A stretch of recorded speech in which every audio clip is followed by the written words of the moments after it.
Hello my dear students, আশা করি তোমরা সবাই ভালো আছো। খুব সামনেই তোমাদের নবম শ্রেণীর দ্বিতীয় পরীক্ষা হবে। তো দ্বিতীয় পরীক্ষার জন্য তোমরা নিজেদের বাংলা বিষয় সম্পর্কে যারা অনেক চিন্তায় আছো যে কী পড়াশোনা করে আমরা পরীক্ষা দিতে যাব, তাদের জন্য আমি নিয়ে চলে এসেছি খুব দুর্দান্ত বাংলা সাজেশন। যেই সাজেশানটা আমি তোমাদেরকে দেবো তার মধ্যে 100% তোমরা কমন পাবে। তাই নির্দ্বিধায় তোমরা এই সাজেশানটা নিজেরা খাতায় লিখে নিয়ে পড়াশোনা করে তারপর পরীক্ষা দিতে যেও। সো যারা আমাদের চ্যানেলটিতে নতুন এসেছে তারা চ্যানেলটিকে সাবস্ক্রাইব করে পাশে থাকা বেল নোটিফিকেশান অন করে রাখো, কারণ এই চ্যানেলটিতে যে কোনো ভিডিও আপলোড করার সাথে সাথেই তোমাদের কাছে পৌঁছবে। আর যারা 100% র্যাঙ্ক করতে চায়, যারা র্যাঙ্কার স্টুডেন্ট হতে চায়, তারা অবশ্যই এই চ্যানেলটার সাথে লেগে থাকো। তাদেরকে র্যাঙ্ক করিয়ে দেওয়ার দায়িত্ব তোমাদের। এই দ্বিতীয় পরীক্ষাটা নবম শ্রেণীর বাংলা পরীক্ষা হবে 40 নাম্বারের, আর 10 নাম্বার আছে প্রজেক্টে। সময় থাকবে 1 ঘন্টা 15 মিনিট এবং পরীক্ষাটা হবে আগস্ট মাসের ফার্স্ট উইকেই পরীক্ষাটা হবে। এই যত আমি সাজেশানগুলো দেবো সেই সাজেশানের 100% তোমরা কমন পাবে। যারা র্যাঙ্কার স্টুডেন্ট তারা এই সাজেশানগুলোই অবশ্য পড়াশোনা করে পরীক্ষা দিতে যাবে। ওকে, তাহলে চলো নবম শ্রেণীর বাংলা সাজেশান আমি কি বানিয়েছি সেটা বলা যাক। তাহলে চলো ভিডিওটি শুরু করা যাক। কোনো রকম স্কিপ না করে ভিডিওটি শেষ পর্যন্ত দেখতে থাকো। Let's start.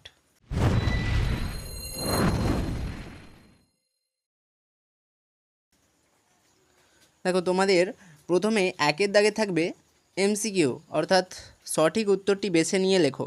এটা থাকবে 8টা আর 1 নাম্বার করে 8 নাম্বার। তাহলে প্রথমে দেখো একটা প্রশ্ন থাকবে এবং তার 4টে উত্তর থাকবে। সেই 4টে উত্তরের মধ্যে একটা উত্তর ঠিক, সেটা আমাদেরকে বেছে নিয়ে লিখতে হবে। ওকে, তাহলে দেখো প্রথম প্রশ্নটা কি বলেছে। কয়ের দাগ, আত্মনির্ভরশীল ভাষা হলো কি? বাংলা, ইংরেজি, সংস্কৃত, ফার্সি। কোনটা এখানে আত্মনির্ভরশীল ভাষা? সংস্কৃত এখানে রাইট অ্যান্সার। নেক্সট 2 নম্বরটা দেখো কি বলেছে। লাউ মাচা থেকে কোন কোন সময় ফুল দুলছে? সন্ধ্যাবেলায়। আমি এক্সট্রা করে আর 4টে অপশান লিখে দিচ্ছি না, দেখো এখানে অ্যান্সারটা শুধু লিখে দিয়েছি। তোমরা এইটাই মুখস্থ করে যাবে এবং খাতাতে লিখে নাও। একটা পেন পেপার নিয়ে এই সমস্ত সাজেশান লিখে নাও, এইগুলোর মধ্যেই তোমাদের পরীক্ষাতে আসবে। দেখো 3 নম্বর কি বলেছে। কামরাঙা লাল মেঘ যেন মৃত মনিয়ার মতো ঢেউয়ে ডুবে গেছে। কোথায়? গঙ্গাসাগরের ঢেউয়ে। নেক্সট, অপরিচিত পুরুষ মানুষটি রাধারানীর অবিকৃত মালাটি নিয়ে কি করবেন বলেছিলেন? বাড়ির ঠাকুরকে পড়াবেন। অ্যান্সার কি? বাড়ির ঠাকুরকে পড়াবেন। নেক্সট পরেরটা, নারীকুলের রত্নবিশেষ। নারীকুলের রত্নবিশেষ এটা কার? মিসেস সেভিয়ার। পরের কোশ্চেন, ধাতুর সঙ্গে প্রত্যয় যোগে কি গঠিত হয়? উত্তর পদ গঠিত হয়। পরের কোশ্চেন কি? অফিস পাড়া কি শব্দ? এটি একটি মিশ্র শব্দ। বচ যুক্ত তব্য সমান বক্তব্য। তব্য কি প্রত্যয়? তব্য হলো সংস্কৃত ধাতু প্রত্যয়। Most important question. নেক্সট পরেরটা দেখো, এই হয়ে গেল তোমাদের 8টা এমসিকিউ। এরপর আমরা 2 নম্বর দাগের এসিকিউ দেখব। 2 নম্বর দাগে তোমাদের এসিকিউ থাকবে, দেখা যাক কি আছে।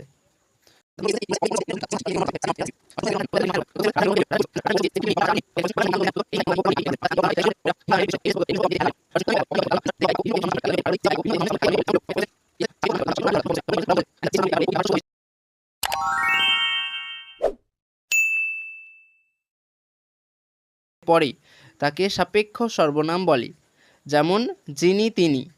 এটা উদাহরণ। অবশ্য একটা করে সংজ্ঞা লিখে তার উদাহরণ অবশ্যই দেবে। নেক্সট পরেরটা কি বলেছে। পরের কোশ্চেন, পঙ্কজ শব্দটি যোগ রূঢ় কেন? পঙ্কজ শব্দটি যোগ রূঢ় কেন? পঙ্কজ শব্দটির উত্তর দেখো কি বলেছে। পঙ্কজ শব্দটির প্রকৃতি প্রত্যয়জাত অর্থ, যাহা পঙ্কে জন্মে। কি বলেছে তাহলে অর্থটা? পঙ্কজ শব্দটির প্রকৃতি প্রত্যয়জাত অর্থ, যাহা পঙ্কে জন্মে। এখানে শব্দটি একটি বিশেষ অর্থেই প্রসিদ্ধ, তাই এটি যোগ রূঢ় শব্দ। ওকে, যোগ রূঢ় শব্দ কেন এটাও আসতে পারে, বা পঙ্কজ শব্দটির অর্থ কি এটাও আসতে পারে। অর্থটা কি পেলাম? যাহা পঙ্কে জন্মে। নেক্সট দেখো পরের কোশ্চেন কি বলেছে, পঙ্গু ক্রিয়া কাকে বলে? পঙ্গু ক্রিয়া অ্যান্সার দেখো, যে ধাতুর সকল কাল ও ভাবের প্রেক্ষিতে রূপ পাওয়া যায় না, সেই অসম্পূর্ণ ধাতুর পরেই ধাতু বিভক্তি যোগে যে ক্রিয়াপদ সৃষ্টি হয় তাকে পঙ্গু ক্রিয়া বলে। দেখো আরেকবার বলে দিই, যে ধাতুর সকল কাল ও ভাবের প্রেক্ষিতে রূপ পাওয়া যায় না, সেই অসম্পূর্ণ ধাতুর পরে ধাতু বিভক্তি যোগে যে ক্রিয়াপদ সৃষ্টি হয় তাকে পঙ্গু ক্রিয়া বলে। ওকে, পরে কোশ্চেন, উদাহরণসহ মিশ্র বা সংকর শব্দের সংজ্ঞা দাও। সংজ্ঞা প্রথমে দেখো কি বলেছে, সাধারণত বিভিন্ন ভাষার শব্দ সংযোগে অন্য শ্রেণীর প্রত্যয় বা শব্দের মিশ্রণে সৃষ্ট যে শব্দগুলি বাংলা শব্দ ভাণ্ডারে এসে ব্যবহৃত হচ্ছে তাদের মিশ্র বা সংকর শব্দ বলে। আরেকবার দেখো, সাধারণত বিভিন্ন ভাষার শব্দ সংযোগে অন্য শ্রেণীর প্রত্যয় বা শব্দের মিশ্রণে সৃষ্ট যে শব্দগুলি বাংলা শব্দ ভাণ্ডারে এসে ব্যবহৃত হচ্ছে তাদের মিশ্র বা সংকর শব্দ বলে। যেমন উদাহরণে কি বলেছে, হেড যুক্ত পণ্ডিত অর্থাৎ কি সমান হেড পণ্ডিত। নেক্সট পরের কোশ্চেন, ওস্তাদ চিঠি শব্দ দুটির উৎপত্তিগত শ্রেণী বিচার করো। ওস্তাদ শব্দটি ফরাসি শব্দ এবং চিঠি শব্দটি হিন্দি শব্দ, এইভাবে লিখে দেবে। ওকে, এরপর দেখো তিনের দাগের কি বলেছে, তিনের দাগের থেকে শুরু হচ্ছে বড় কোশ্চেন, অর্থাৎ তিনের দাগে থাকবে 3 নাম্বারের মানের কোশ্চেন থাকবে, যেগুলো তোমাদেরকে 60টি শব্দের মধ্যে অ্যান্সার দিতে হবে। তাই এখানে বলেছে কম বেশি 60টি শব্দের মধ্যে যে কোনো একটি প্রশ্নের উত্তর দাও। তাহলে কোন প্রশ্নগুলো 3 নাম্বারের আসার চান্স সব থেকে বেশি সেগুলো আমরা দেখে নিই। দেখো 3 নাম্বারের প্রথম প্রশ্ন কি বলেছে, আমি পাই টের, কবি কি টের পান? টের পাওয়ার কথাটি কবি কেন বলেছেন? 1+2 থাকবে এই প্রশ্নর মান। দেখো এই 3-এর দাগ থেকে আমি অ্যান্সার লিখে দিইনি, তোমাদের কাছে যেই সহায়িকাগুলো আছে সেখান থেকে তোমরা এর অ্যান্সারগুলো করে নেবে, এবং যদি এই প্রশ্নের উত্তর কারোর লাগে তাহলে আমাকে অবশ্য কমেন্ট করে জানাবে, আমি অবশ্যই তার জন্য এবং সবার জন্যই উত্তরের ব্যবস্থা করে দেব। ওকে, তাহলে চলো 2 নম্বরে কি বলেছে, দুঃখ হয় না বাসি, বক্তাকে দুঃখ বাসি হয় না বলতে কি বুঝিয়েছেন? এটাও 1+2 থাকবে। তারপরে 3 নম্বর কোশ্চেন, নোটে গাছটা বুড়িয়ে ওঠে কিন্তু মুড়োয় না, নোটে গাছ বুড়িয়ে ওঠে কেন, তা মুড়োয় না বলতে কবি কি বুঝিয়েছেন? এটাও 1+2 থাকবে। এবং কয়েকটা চরিত্র লিখতে হবে। এখানে কি বলেছে অ্যান্সার, প্রশ্নটা দেখো, পরিচয় দাও মিস মুলার ও মিস সেভিয়ার, এই দুটো চরিত্র লিখতে হবে। মিস মুলার এবং মিসেস সেভিয়ার এই তোমাদের দ্বিতীয় পরীক্ষাতে বিশাল ইম্পর্টেন্ট। ওকে, চলো পরে কোশ্চেন দেখা যাক। এরপর 4-এর দাগের দেখো, 4-এর দাগেরও সেম একইভাবে বলেছে কম বেশি 150টি শব্দের যে কোনো একটি বা দুটি প্রশ্নের উত্তর দাও। এখানে দুটি প্রশ্নের উত্তর দিতে হবে। 5 নাম্বারে থাকবে এই 4-এর দাগের, 5×2 10 নাম্বার পাবে। এখানে আমি 4টে কোশ্চেন দিয়েছি, তোমাদের অনেক সময় 3টে থাকতে পারে, 3টের মধ্যে 2টো করতে হতে পারে, তাই যেগুলো ইম্পর্টেন্ট সেইগুলো আমি লিখে দিয়েছি এখানে। দেখো তো কোশ্চেনগুলো কি বলেছে। 1 নম্বর কোশ্চেন কি, ধর্ম বদলালেও জাতির চরিত্র বদলায় না, কোন কোন ধর্মের কথা বলা হয়েছে? প্রাবন্ধিক কেন এই সিদ্ধান্তে উপনীত হয়েছেন? ওকে, এটা বড় প্রবন্ধটা থেকে নেওয়া হয়েছে। 2 নম্বর কোশ্চেন, আমরাও ভিখারি হইয়াছি, দান গ্রহণ করিয়া খরচ করি। এটা এই লাইনটা দেখতেই পাচ্ছি রাধারানী থেকে এসেছে। কি বলেছে প্রশ্নটা, বক্তার এই মন্তব্যের প্রেক্ষাপট পাঠ্যাংশ অবলম্বনে আলোচনা করো। চলো পরে কোশ্চেন, আকাশে 7টি তারা, কবিতায় কবির প্রকৃতি প্রেম কিভাবে ধরা পড়েছে তা লেখো। পড়বে। চলো পরেরটা, মোকদ্দমাটি বিধবা হাইকোর্টে হারিল, কোন মোকদ্দমার কথা এখানে বলা হয়েছে? মোকদ্দমাটি হেরে বিধবার কি পরিণতি হয়েছিল? মোকদ্দমাটি বিধবা হাইকোর্টে হারিল। কোন মোকদ্দমার কথা এখানে বলা হয়েছে? মোকদ্দমাটি হেরে বিধবার কি পরিণতি হয়েছিল? তো দেখা গেল এখানে চারের দাগের 4টে কোশ্চেন আছে। এই 4টে কোশ্চেনই মোস্ট ইম্পর্টেন্ট, প্রত্যেকটাই করে যাবে। আমি গ্যারান্টি দিয়ে বলতে পারি 100% এখান থেকে কমন পাবে। এরপর চলো 5 নাম্বার। 5 নাম্বার কি আছে? 5এর দাগের এখানেও 5 নাম্বার থাকবে। এখানে যতগুলো কোশ্চেন আছে অর্থাৎ দুটো থাকবে, দুটোর মধ্যে একটা করতে হবে। এখানে 5এর দাগে দেখতে পাবে তোমরা করভাস থেকে থাকবে। তোমাদের যে প্রফেসর শঙ্কুর ডায়েরিটা আছে, সেই ডায়েরিতে একটা চ্যাপ্টার আছে করভাস। সেই করভাস থেকে এখানে দুটো কোশ্চেন থাকবে, একটা কোশ্চেনের অ্যান্সার তোমাদেরকে করতে হবে। তাই বলেছে কম বেশি 150টি শব্দে যে কোনো একটি প্রশ্নের উত্তর দাও। প্রথম কোশ্চেন কি? করভাসের মানব সুলভ বুদ্ধির পরিচয় কোন কোন ঘটনায় পাওয়া যায় লেখো। Most important question.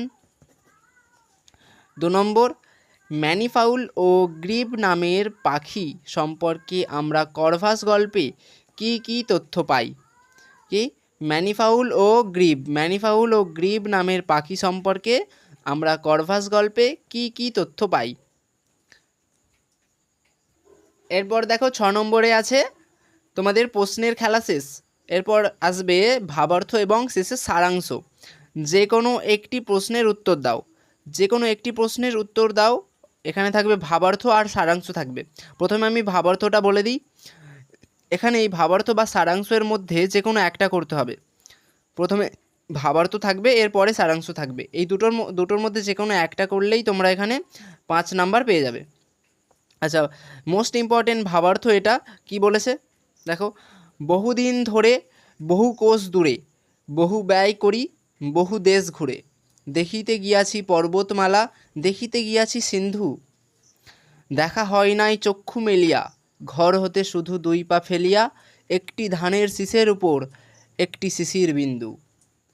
এই যে কবিতার মতো ভাবটা, এইটাতে তুমি কি বুঝেছো সেইটাকেই বড় করে এর অর্থটা লিখে দাও। আমি আরও একবার এই ভাবার্থটা বলে দিচ্ছি। বহু দিন ধরে, বহু কোষ দূরে, বহু ব্যয় করি, বহু দেশ ঘুরে, দেখিতে গিয়াছি পর্বতমালা, দেখিতে গিয়াছি সিন্ধু, দেখা হয় নাই চক্ষু মেলিয়া, ঘর হতে শুধু 2 পা ফেলিয়া, একটি ধানের শীষের উপর একটি শিশির বিন্দু। ওকে, চলো এরপর আমরা সারাংশটা দেখে নিই। এই দেখো, এটা হচ্ছে সারাংশ। কি বলেছে? এই যে অথবা সারাংশ লেখো, ভাবার্থ অথবা সারাংশ লেখো। মোস্ট ইম্পর্টেন্ট সারাংশ এটা, এটা আসবেই আসবে। চলো দেখা যাক কি বলেছে এটা। পাপিকে, ওকে সরি, আমি একবার এই সারাংশ কিভাবে লিখতে হয় সেটা তোমাদেরকে একবার বলে দিই। সারাংশ লেখার আগে তোমরা ভালোভাবে সারাংশটা পড়ে নেবে এবং এরপর দেখবে যে তাতে কি বলতে চাইছে। কি বলতে চাইছে সেই অংশটুকু ভালো করে বুঝে নাও, মানে মূল যে অংশটা। ওকে, মূল বক্তব্যের নিচে চিহ্নিত করো, এতে তোমার সুবিধে হবে। অর্থাৎ প্রশ্ন তো ওটা সারাংশ, তো প্রশ্নতে চিহ্নিত করলে কিছু হবে না। তো প্রশ্নতে ভালো করে চিহ্নিত করে রাখবে মূল অংশগুলো, যাতে তোমার বুঝতে সুবিধা হয়। মূল রচনার শব্দ সংখ্যার মাত্র 1/3 লেখো। অর্থাৎ যতটা তোমাকে সারাংশ প্রশ্নতে দিয়েছে তার 3 ভাগের 1 ভাগ তোমাকে লিখে বুঝিয়ে দিতে হবে। কোনো উদ্ধৃতি, দৃষ্টান্ত, তুলনা এইসব কিচ্ছু দেবে না, কিচ্ছু দিও না। প্রত্যক্ষ উক্তি বা সংলাপকে বাদ দাও। অর্থাৎ কোনো ব্যক্তি কোনো লাইন বা কথা বলেছে, সেই কথা একদমই উল্লেখ করবে না। নিজের মতো করে লেখো, সহজ সরল ভাষায় লেখো, কিন্তু সাধুচলিত মিশিয়ে দিও না। শুদ্ধ ভাষায় ভালোভাবে লেখো, কিন্তু কোনো রকম অন্য শব্দ বা বাক্য ব্যবহার করবে না। ওকে, এরপর তাহলে লিখতে সহজ হবে। তাহলে দেখো এখানে এরপর সারাংশটা যেটা তোমাদেরকে অ্যান্সার করতে হবে সেইটা কি বলেছে। পাপীকে সাধু করা বড় সহজ কথা নয়, ইহাতে অনেক যত্ন, অনেক সতর্কতা, মানব প্রকৃতির অনেক জ্ঞান থাকা চাই। এমনকি কিছু কালের নিমিত্ত আপনার স্বার্থ পর্যন্ত বিস্মিত হতে হয়। এরপর এ সংসারে প্রেমী হৃদয় রাজ্যের অদ্বিতীয় ঈশ্বর, কি শিশু, কি প্রবীণ, কি বৃদ্ধ, কি ধনী, কি নির্ধন, কি পাপী, কি সাধু, সকলেই এক বাক্যে ভালোবাসার দাস। অন্যের অন্তঃকরণে প্রভুত্ব করিতে হইলে প্রথমত ভালোবাসার দ্বারাই তাহার পথ প্রস্তুত করিতে হয়। এইরূপ পরোক্ষ শিক্ষাদানেরও উদ্দেশ্য ভালোবাসার দ্বারা কার্যকরী হয়। বস্তুত হৃদয়তার ছাড়া যে পরের উপকার করা যায় না এবং সবসময় স্নেহের অভাবে যে সর্বপ্রকার সদ্গুণও থাকা না থাকা সমান, তাহাতে আর সন্দেহ কি। দেখো এখানে এই যে সারাংশটা দিয়েছে, এতে অনেক সাধু বাক্য বা শব্দ ব্যবহার করা হয়েছে, কিন্তু অ্যান্সার করার সময় কোনো রকম সাধু বাক্য ব্যবহার করলে হবে না। ওকে, যেমনভাবে বললাম তেমনভাবে লেখো, এবং এই যে সাজেশানটা তোমাদের 100% হেল্প করবে। এরকমই যদি তোমরা 100% নাম্বার নিয়ে আসতে চাও পরীক্ষার খাতায়, তাহলে চ্যানেলটিকে সাবস্ক্রাইব করে পাশে থেকো, এবং আমরা তোমাদেরকে এগিয়ে নিয়ে যাওয়ার জন্য সমস্ত ধাপ তোমাদেরকে পার করে দেব। চলো তাহলে আজকের মতো টাটা। তোমরা এই সাজেশান খাতায় লিখে নিয়ে ভালো করে মুখস্থ করে পরীক্ষা দাও। নেক্সট পরীক্ষা কেমন হলো এসে আমাকে কমেন্ট করবে। Tata, bye bye.